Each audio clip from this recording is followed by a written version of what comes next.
entrepreneur, she's got the scoop. Community and entertainment, she's in the loop. Every smile a burst of velvet light. Through the screen she shines so bright. With the laughs and tales that weave tonight.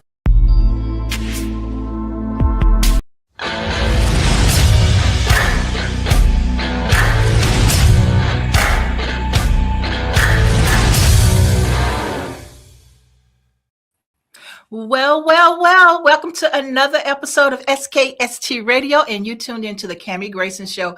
Guys, this is Business Networking Month, and we got phenomenal people who are going to share their stories with us. And let me tell you something.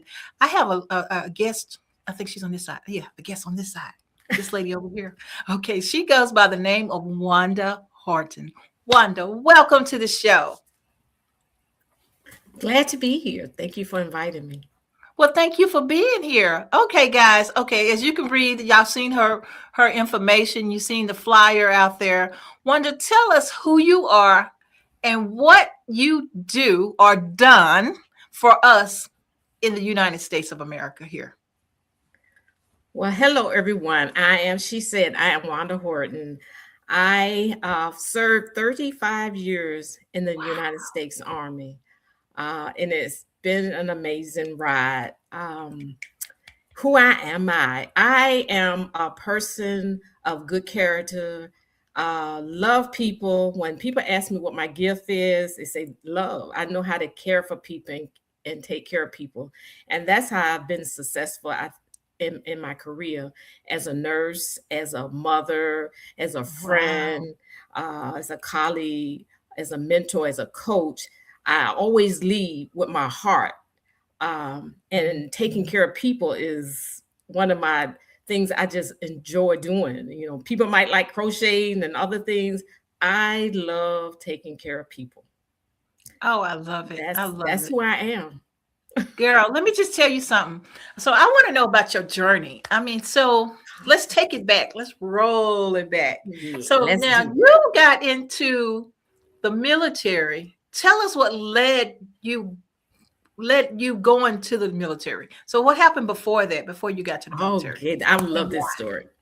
Well, both of my older brothers both joined the military, but where they started at in high school was the junior ROTC program. Okay. And so they're like 4 and 5 years older than me. So I watched their journey with their friends. Fast forward, I go to high school. I do the same thing, join the JROTC program. And through that program, it really gave me the desire to be a part of the military, just from that program and watching my older brother who went into the Marine Corps. So my story about joining, it was just amazing. So my senior year in high school, I was in the LPN program, half of the day in high school, half the day in the program. Mm-hmm. So after I finished, I went to MEPS. I went to the recruiter because I want to join. I only have a certification. I don't have a degree. I go to the physical and I fail. I failed the physical. Oh my God. That was the longest bus ride from Richmond, Virginia, back to Norfolk. I cried my little self all the way home because it had been my desire. Right. But God knew what he was doing. So life didn't end there for me. So after that, life connected me with a Navy personnel who now became my husband. So I was living on that side of the spouse side of the military dependent. And in the midst of that, I went back to nursing school. So I went to nursing school, and it was a good friend of mine I met in school say, let's join the reserve. I'm thinking, man, I thought it was over because when I tried. And so I went to the physical. I passed the physical. The requirement for a nurse and then an officer and enlisted is different. So it was my sight. My vision wasn't what they wanted to be. So I joined the reserve. I drilled 1 week in a month, 2 weeks a year. Loved it. Wasn't what I had expected because I wanted to take care of people. But the reserve, you really preparing for war. So you building up tents, taking them down, pulling them up just every weekend. But I just love the camaraderie that it brought. So as time went on, I during the war, Iraqi war, I got mobilized as a reservist to Mississippi, where we were preparing medically all the people who was going downrange to war. Mm-hmm. And while I was there, I was just getting that heart desire again. I wanted to serve. I wanted to serve, even though the war was going on. And I talked to a recruiter. And while I was in Mississippi for those 2 years, we started working my packet. And I was a major. And I was a major. So it was kind of uncommon for a major to join the military. And I had 15 years of reserve time. But I knew then that God was opening up the opportunity for me to live the dream. It was my dream to do that. And so I got accepted to go active duty as a major. And they put me in one of the largest hospitals that the Army has. And that was Walter Reed Medical Center at the time. Okay. I went there, and that's when I got to take care of soldiers and wounded soldiers and just take care of people. My husband could tell you, I spend hours at work. My kids I had one in college and one adult at that time when I went active. And so I served. It was just awesome to take care of the wounded when they came back, because that was our purpose when we sign up to be nurses in the military. And from there, I got called up to deploy. So I deployed to Iraq for 6 months. Scared is all outdoors. It was fearful. It wasn't fun, but it was rewarding to be able to do what I desired to do, even though I was fearful during the whole time. And so as we look at it now, 35 years later, I hung up my boots. And so that's how my journey started. But Wanda, tell us about, you the part that you were horrified. Tell us, like, I've never can even imagine being out in the field, even if I was in the nurses and doctors ward. I couldn't imagine. What was it like? What was the threat like? What was that feeling? All right, now this is going to take a little bit, because I do have some post-traumatic stress through that time. It was sleepless nights, and then to this day, I still don't sleep. Oh my goodness! Because you have to be on high alert, and when you down there, you hear so many noises. You hear the sirens going off because we're being attacked. It's just a scared time, because as a nurse, we had hospitals, and according to the Geneva Convention, they should not bomb or hurt any hospital. But people don't always fight fair. Yeah. We also had to take care of the Iraqi soldiers, because we wanted to win the heart and minds of the Iraqi people, so we could end this war. So that was the most challenging, because in our hospitals that I was managing, I was the head nurse, we had the wounded Iraqi soldiers, most of them. Oh my goodness. So if you heard anything on the news of a person try to set off an IED or any of those kind of things, and who the people were, we had the worst of the worst of the worst convicts in Iraq, and because the prison was right there. The prison was there, and the hospitals was connected. We had them. That's crazy. So, so it was sleepless nights, but because the camaraderie of all my soldiers, which we call ourselves brothers and sisters, battle buddies, that's what helped us actually, for me, be able to just deal with it. But you couldn't sleep, because you heard, for me, I heard too much stuff, and I don't know how other people feel, but I want to see it when it's coming, whatever. Yeah. Even if it's coming this way, y'all want to be going that way. I want to see it. I got to see it. So I don't know why I'm like that, but I want to see it. When I drive in a car, I don't go to sleep, because if anything happens, I want to see it. So that had a lot to impact on probably why I didn't sleep as much. And we would have drills, and you would have to go get in the hold, and you wear your full military battle rattle, we call it, the whole time. You can't ever leave your weapon. You got your weapon with you all the time. Yeah. Yeah, that's a man. Yeah. I can only envision what you just told me, and I can. My gosh. Yeah, think on that So one. you're trying to take care of your life, the life Mhm. of our soldiers, and the life of the other. Mhm. That I want to say enemy soldiers, but so you got all these lives that you're working on, and I bet it's so stressful. Did you ever have a time where you had to? By you being the supervisor, by you being the head, did you ever have a time where you had to calm your peers down to get them back on track? Oh yeah. All the time. And most of the people that worked for me were very young, enlisted and nurses. Mm. And or young in their marriage and they have their families. We had somebody down there who had a baby right before we left. Oh, So, wow. and she was there, but when I got there, so she spent 15 months. When she left, her baby was 4 months old.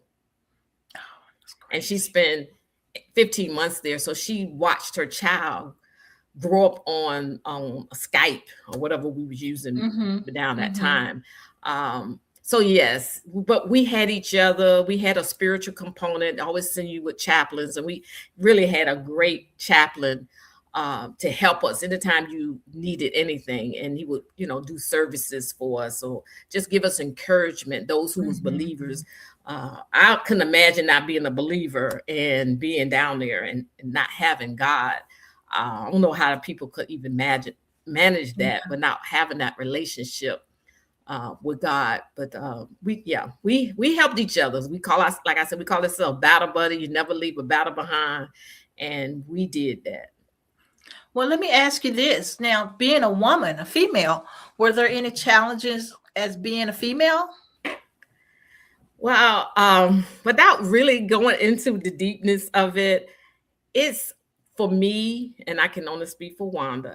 I had a lot of challenges in the military, from the reserve to active duty, being an African American female with Mhm. white males. I don't know what it was, but I did.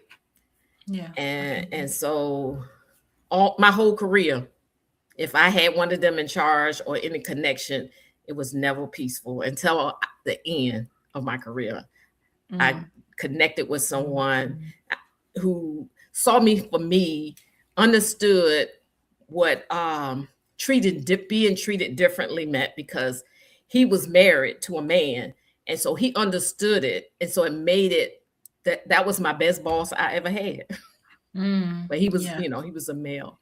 Yeah. Yeah, But he could relate because he could of relate with type- that part because I shared it yeah. with him. I mean, people Yeah. would say stuff to you, and you'd be like, "Really? You really just say that to me?" Yeah. And you're supposed to just wipe it off like it never Mhm. happened, or just keep on Right. going, staying They always professional. say, "Okay, you always got to be the bigger person." I'm thinking, but Yeah. they just said that. If they say it, what they say, I should be to say what I want to say back. Yeah. Yeah. I mean, and that whole cliche, you're better than they are, Mm, and sometimes that helps and sometimes it doesn't, because right. you're better than they are, but you still want to, be able Be to. treated, yeah. I could be Yeah. in the Yeah. same rooms with them, sit at the same table with them. But I have been invisible a lot too, Yeah. That's Yeah. why I always say, I'm invisible. They don't even see me. Yeah. Yeah. They see you. They just I don't know acknowledge that they see they you. just acknowledge it. But Yeah, that's crazy. That's crazy. So now, do you have children? yes, I have 2 adult children. So Okay. when I started the reserve, my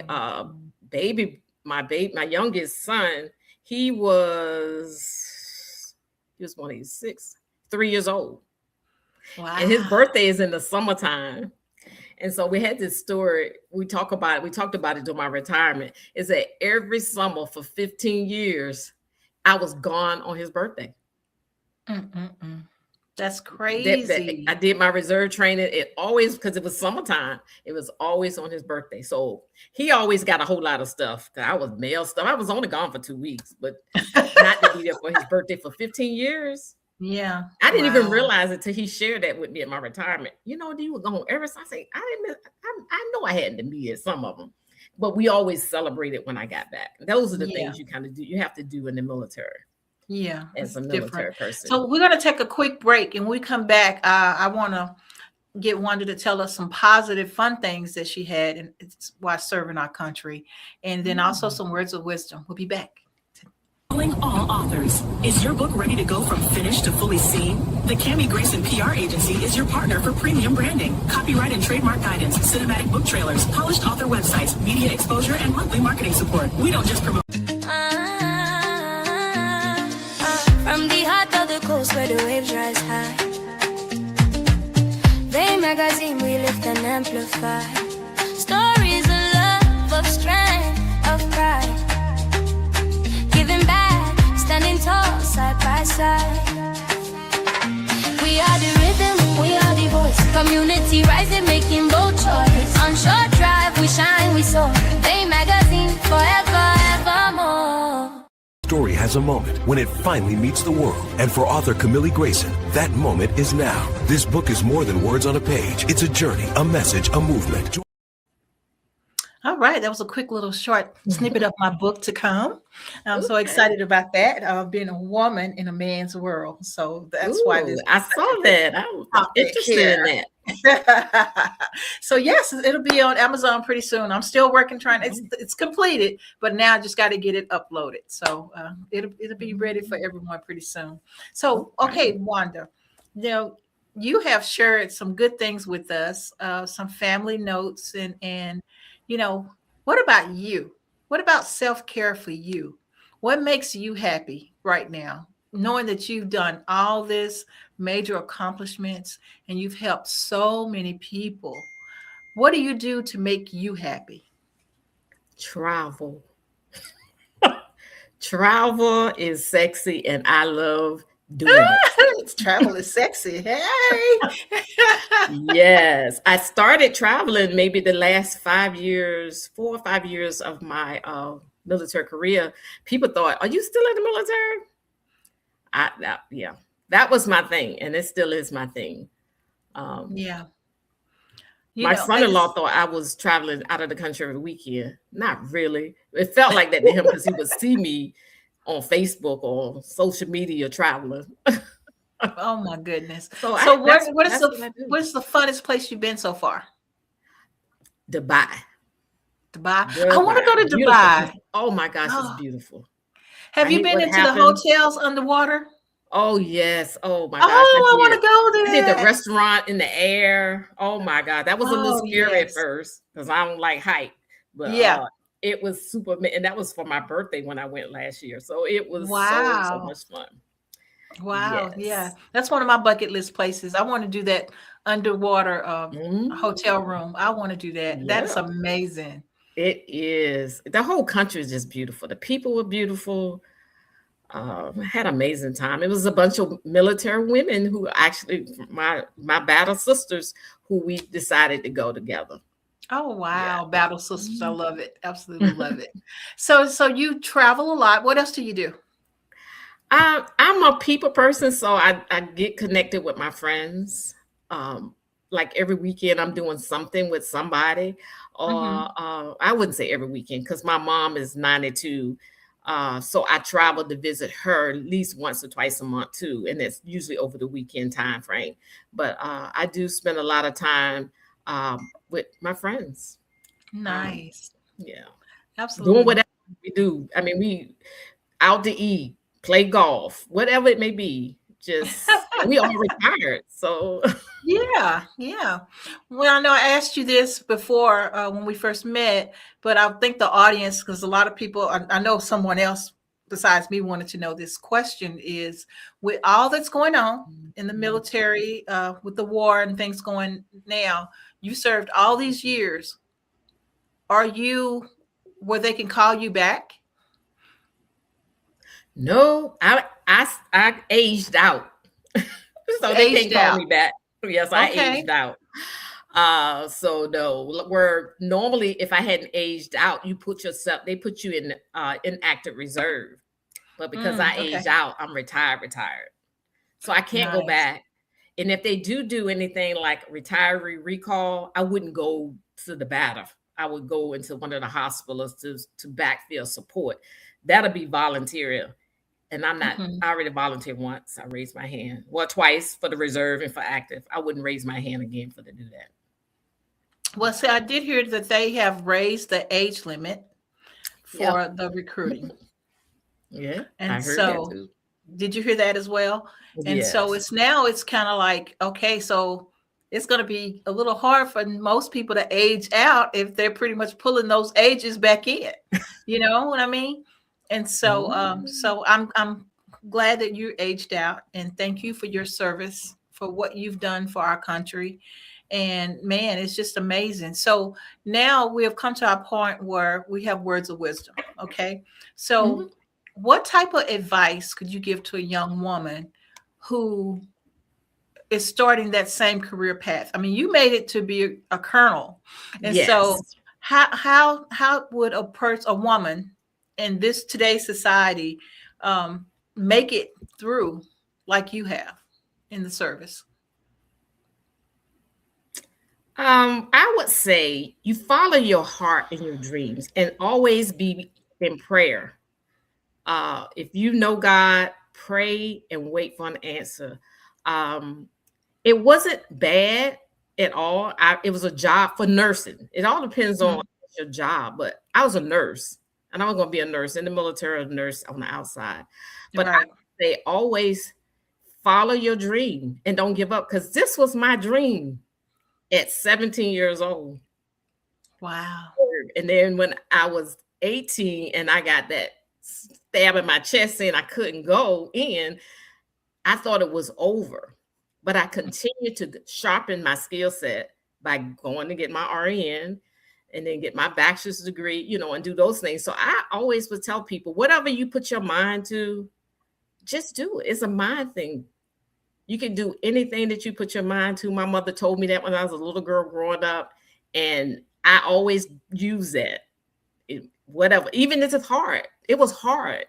I went to Korea as a chief nurse. That was my best job ever. I wanted to, because you got more people you can impact. I showed up that day during COVID and saw my name on that door, and all I could do was just cry. Wow. God did that. He honored my desires. He knew, you know, I was faithful. I took care of people, and I did it, you know, without even thinking about it. Right. That's first nature. Gift. Yeah, that's just the gift that God gave me. So anytime you put your mind to anything, just go forward. Don't let anybody discourage you from doing something that you really want to do. Even going into the military. Every season of our life is preparing us for our next assignment. So I took all my assignments as an assignment from God.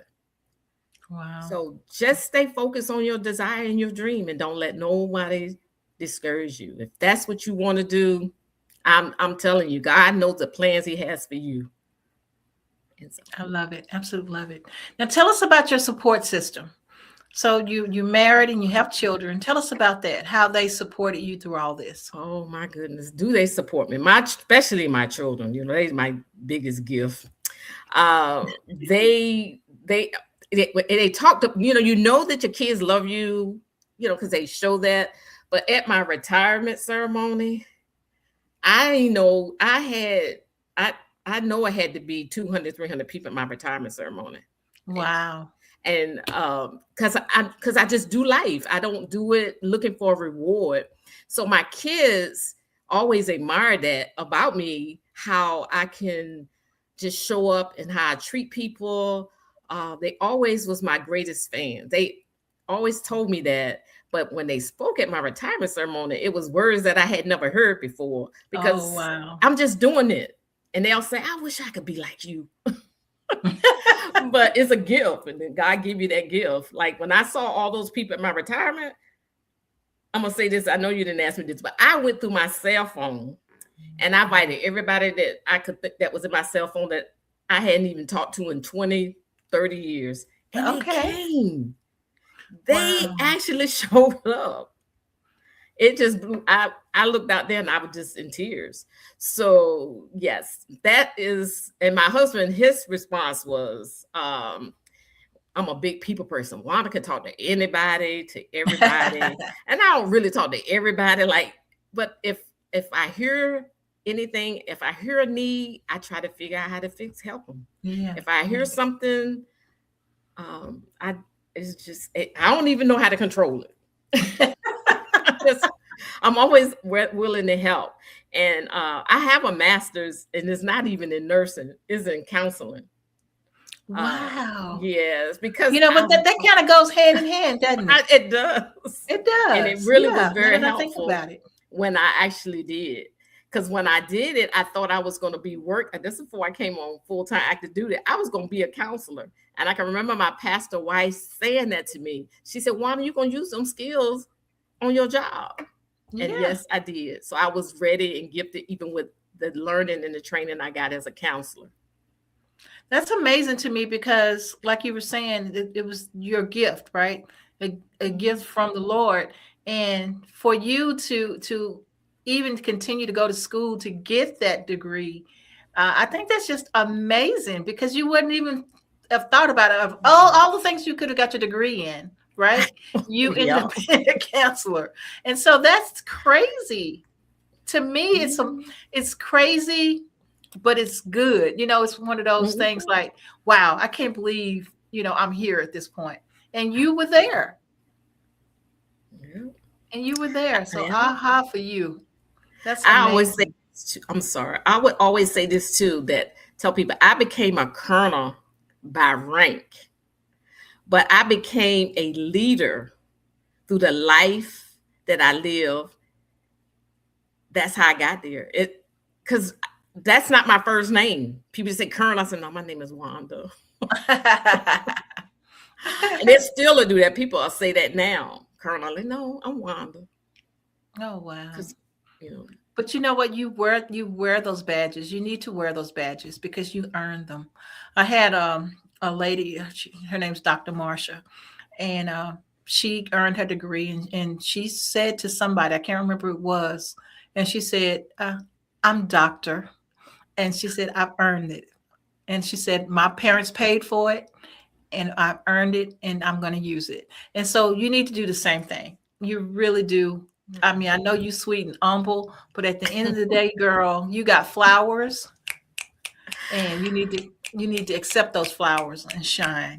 I know that's one of my challenges. I was sure that with the beginning. I don't want to. I mean, because it's effortless. I don't do anything to make it happen. To really. You don't have to. God already done it for you. Yes, He got it. You're right. Yeah. He done it for you. So you earned it. And like I said, thank you so much for all that you've done for our country and the people. And like at your event, everyone was there because they were grateful for all the flowers that you've given to everyone.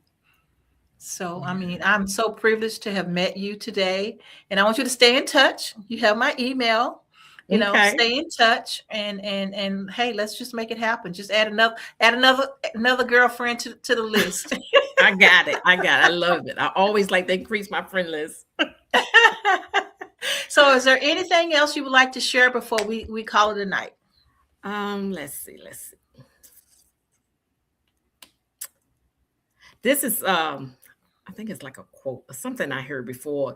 Your next assignment in life may not look like your last one, but it can still change everything that you do. I love it. Absolutely love it. Everything and we want is an assignment. Take this and guys, please, look her up. Look at all the things she's done. If you love this video and you love hearing her story, let her know. Give her flowers. And we also want to thank Dr. Stacy Coward for sponsoring this show today. She's just a phenomenal woman that we've met, and I've been knowing her ever since I've been here. But she's a phenomenal woman that's a like friend for both of us, Wanda and myself. And so she decided she's going to put some phenomenal women on the SKST radio, and she did. And the first one is Wanda, and she did good, didn't she? So we love you, Miss Wanda. Oh, thank you, Stacey. Thank you for everything that you've done for us. And hey, stay in touch. I will. Thank you for having me. This was super amazing. Absolutely. Okay, guys, until next week, right here, SKST Radio. Tell them bye, Wanda. Bye, y'all.